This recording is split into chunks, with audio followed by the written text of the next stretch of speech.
Halo teman-teman semua, selamat datang kembali di channel kami. Dan kali ini kita akan membahas tentang rasio keuangan bisnis, di mana lengkap dengan contoh dan simulasi studi kasusnya, beserta dibawakan dengan santai. Rasio keuangan adalah alat yang sangat berguna bagi perusahaan dalam mengetahui dan menghitung kinerja dari perusahaan, dan juga digunakan untuk pengambilan keputusan yang baik dari perusahaan.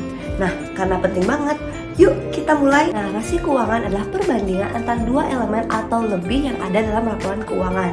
Bahasa sederhananya, rasio keuangan ini adalah kacamata ajaib yang bisa melihat ke dalam bisnis, mengukur kinerja, dan menilai resiko-resiko yang ada dalam bisnis.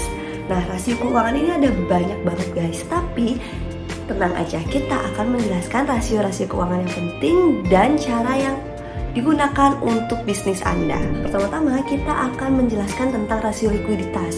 Rasio likuiditas adalah alat yang digunakan untuk mengukur seberapa kemampuan perusahaan dalam membayarkan likuiditas jangka pendeknya atau hutang jangka pendeknya. Nah, rasio likuiditas ini ada dua, yaitu rasio cepat dan rasio lancar. Nah, misalkan ada perusahaan bernama Delicious Cake, di mana laporan keuangannya kas senilai 10 juta rupiah, piutang senilai 5 juta rupiah, persediaan senilai 15 juta rupiah, dan hutang lancar senilai 20 juta rupiah. Nah, jadi gimana sih cara menghitung rasio lancarnya?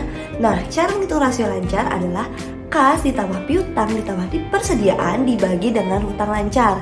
Jadi kita dapatkan 10 juta ditambah 5 juta ditambah 15 juta dibagi 20 juta.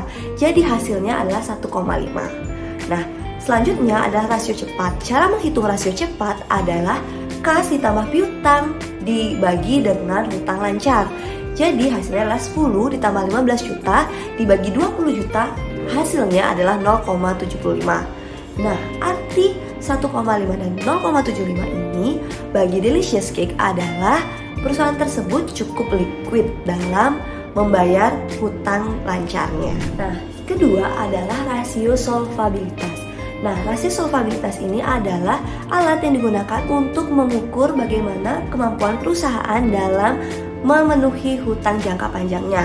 Nah, rasio penting dalam rasio solvabilitas adalah rasio hutang terhadap ekuitas. Misalkan, Delicious Cake memiliki laporan keuangan di mana nilai dari total hutangnya adalah 50 juta rupiah dan nilai dari total ekuitasnya senilai 100 juta rupiah. Maka cara menghitung rasio ini adalah total hutang dibagi dengan total ekuitas. Jadi 50 juta dibagi dengan 100 juta, hasilnya adalah 0,5. Nah, arti 0,5 ini adalah setiap 1 rupiah ekuitas senilai dengan 0,5 hutang. Maka semakin kecil nilai dari rasio ini, maka semakin baik perusahaan dalam membayar hutang jangka panjangnya. Selanjutnya adalah rasio profitabilitas. Nah, rasio ini adalah alat yang digunakan oleh perusahaan dalam mengukur seberapa efisien perusahaan dalam menghasilkan keuntungan.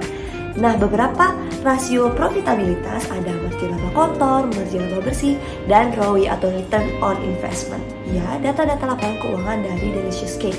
Misalkan penjualan senilai 200 juta, harga pokok produksi senilai 120 juta, laba bersih senilai 40 juta, dan investasi senilai 80 juta. Yang pertama, kita akan menghitung margin laba kotor. Cara menghitungnya adalah penjualan dikurangi harga pokok produksi dibagi dengan penjualan. Nilainya adalah 200 juta dikurangi dengan 120 juta dibagi dengan 200 juta. Hasilnya adalah 40%. Yang kedua adalah margin laba bersih.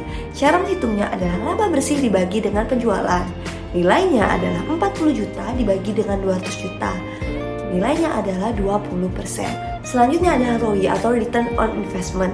Cara menghitungnya adalah laba bersih dibagi dengan investasi, yaitu 40 juta dibagi dengan 80 juta, hasilnya adalah 50%. Nah, hasil dari perhitungan rasio profitabilitas, yang pertama margin laba kotor Delicious Cake senilai 40%, margin laba bersihnya senilai 20%, dan return on investmentnya senilai 50%. Rasio profitabilitas ini semakin tinggi, maka semakin baik profitabilitas dari perusahaan. Nah, itu dia tadi penjelasan tentang rasio keuangan dalam perusahaan, di mana lengkap dengan contoh dan studi kasusnya dan dibawakan dengan santai juga.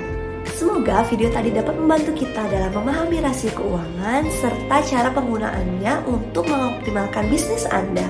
Oke, jangan lupa untuk share, comment, like, and subscribe video ini dan sampai jumpa di video selanjutnya.